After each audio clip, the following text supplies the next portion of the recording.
দুপুরে আজ কী রান্না হবে চলুন আপনাদের সাথে শেয়ার করি। অবশ্য শেয়ার করি তো আপনাদের সাথে, কিন্তু আজকে শুধু দুপুরে রান্নাবান্নাটাই শেয়ার করব।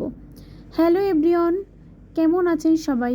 আশা করি ভালোই আছেন আর আমিও ভালো আছি। রান্নাবান্নার জন্য আমি সব কিছু গুছিয়ে নিয়েছি। এখানে যে পেঁয়াজ, রসুন, মাংস, মানে মাংসতে যা যা লাগে আর কি, মশলাপাতি সব কিছু রেডি করে নিয়েছি। আর এদিকে আমি রান্নাটা চড়িয়েও দিয়েছি।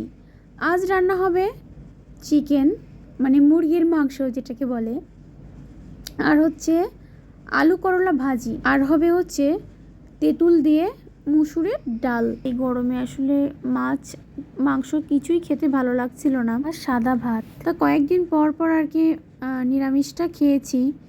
তারপর আর কি নিরামিষটাও মানে যেহেতু অনেক দিন খেয়েছি, তাই ভাবছি আজকে একটু মাংস রান্না করব। আর শুধু আমাদের কথা চিন্তা করলে কি হবে, শ্রুতির কথাও তো চিন্তা করতে হবে না। তাই হচ্ছে আজকে মুরগির মাংস রান্না করছি। অবশ্য শ্রুতি তো এই ঝাল তরকারি খেতেই পারবে না, শ্রুতির জন্য আর কি আলাদা রান্না হবে। আপনাদের সাথে কথা বলতে বলতে আমার মুরগির মাংসটা কষানো প্রায় শেষের দিকে। মশলাপাতি সব কিছু দিয়ে দিয়েছি। আমি এখানে হচ্ছে আলুটা বরাবরই কাঁচা ব্যবহার করি, মানে কাঁচা মাংসের সাথে দিয়ে দিই। রসুন দিয়েছি, চুই দিয়েছি।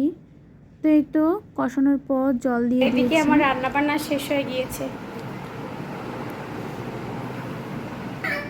এখানে আছে যে আলু উচ্ছে ভাজি, গরম ভাত, স্যালাড,